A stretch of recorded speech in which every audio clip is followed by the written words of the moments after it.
Alors, bien sûr, vous abordez toute une partie sur le sens de vie, sur le talent unique qui est à découvrir, sur justement se remettre ou se mettre tout simplement sur son chemin de vie, ce qui n'est pas forcément évident quand on est dans des mouvements extérieurs chaotiques, sociétaires. Qu'est-ce que vous auriez envie de dire alors peut-être on commencerait par Muriel et après par Sandrine pour juste changer la dynamique. Comment on peut savoir qu'on est bien sur son chemin de vie ou comment on fait pour accéder à son talent unique si bien sûr c'était pas encore clair et évident pour soi? Alors, on n'a pas qu'un seul talent, et ça c'est déjà très important parce que les recherches en neurosciences nous ont permis de découvrir que chaque être humain est composé de plusieurs talents. Et nos talents sont tous différents les uns les autres, ce qui fait que nous sommes tous uniques. Donc, je pense qu'il y a un très beau chemin, une très belle aventure à vivre, qui est celle de partir à la découverte de nos talents naturels. Beaucoup de gens pensent que le talent, c'est de très bien faire du sport ou de très bien jouer d'un instrument. En vérité, c'est pas du tout ça. Un talent, c'est pas avoir quelque chose, c'est être. Et quand on a compris ça et qu'on part à la découverte justement de qui nous sommes vraiment, nous partons à la découverte du potentiel que nous avons pour réaliser notre vie.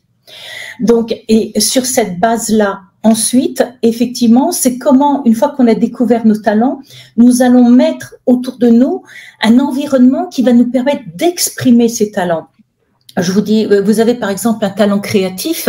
Si vous allez vous mettre dans un métier très structuré, très carré, je dis n'importe quoi, mais par exemple comptable, expert comptable, qui sont des gens vraiment qui maîtrisent bien les chiffres, mais qui sont vraiment, je dirais, comme leur tableau assez carré, eh bien la personne qui va être une personne créative va se mettre en souffrance.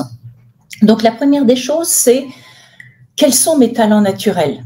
Et dans le livre, avec Sandrine, vraiment, on décompose comment les trouver. On donne non seulement des exemples, mais en plus des liens pour aller, passer des tests, etc., pour les découvrir. Mais une fois qu'on a découvert ça, ça suffit pas. Il faut vraiment réfléchir. Suis-je dans un univers qui me permet d'exprimer mes talents? Et très souvent, les gens se mettent en souffrance parce qu'ils essayent de coller à une image qu'on a voulu d'eux.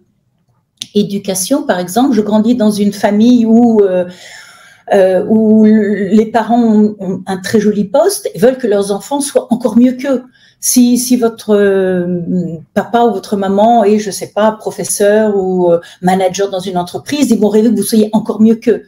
Sauf que ça moi, fait un gros dégât, ça. Hein. Moi, je le vois au quotidien. C'est encore maintenant, mais c'est incroyable comme on se soumet à ce rêve parental. Il faut qu'on apprenne à sortir de ça. Hein. C'est vrai, pardon de t'avoir coupé, mais je t'en prie, important de le dire. Et l'enfant et le parent ont à travailler. Le parent n'a pas à se substituer à l'avenir de son enfant. Et s'il le fait, c'est parce que, d'une certaine façon, il a peur pour lui.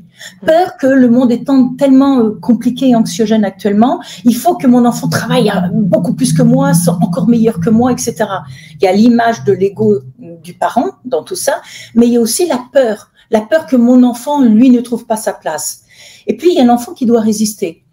Eh ben non, j'ai pas envie d'être manager, j'ai pas envie d'être PDG d'une entreprise. Moi, ce que je veux, c'est être artisan boulanger, artisan menuisier. Il y a les compagnons du devoir qui représentent l'artisanat à sa pure excellence. Donc, on peut exceller, on peut être très très bon, mais pour ça, il faut partir de qui on est vraiment. Et ça, la découverte des talents qui n'ont rien à voir avec les compétences est un sujet du livre qui est super important et super bien développé. Point de départ, ouais. Oui, c'est vrai. Je vais te passer la parole, Sandrine, mais c'est vrai que vous avez vraiment pris le temps de bien expliquer ces différences.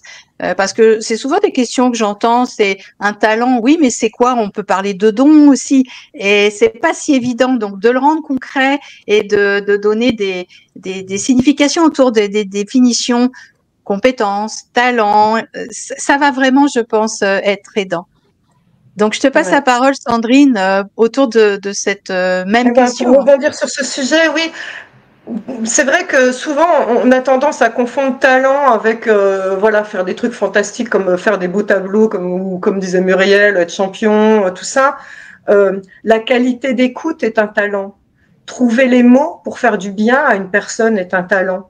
Donc rien que ça. Donc même des personnes qui n'ont pas de formation, qui sont là maintenant, qui nous écoutent, vous n'avez pas besoin. Vous avez vous pouvez exercer votre talent en allant voir la petite mamie d'à côté pour l'aider, et juste rien que certaines personnes, rien que de tenir la main, de prendre les gens dans vos bras, les gens vont spontanément venir vers vous et dire ça me fait tellement de bien parce que vous dégagez une énergie guérisseuse. Donc après, bien sûr, ça s'exploite pour que ça devienne des compétences, mais c'est quelque chose d'inné, le talent. Maintenant, comment est-ce qu'on sait si on est sur sa mission de vie? La première des choses, c'est que quand on exerce son talent, on se sent bien. On pourrait faire ça toute la journée, on ne voit pas le temps passer.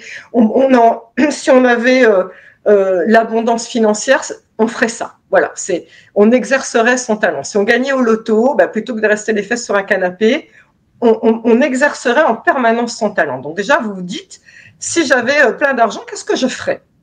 Ça, c'est la première question.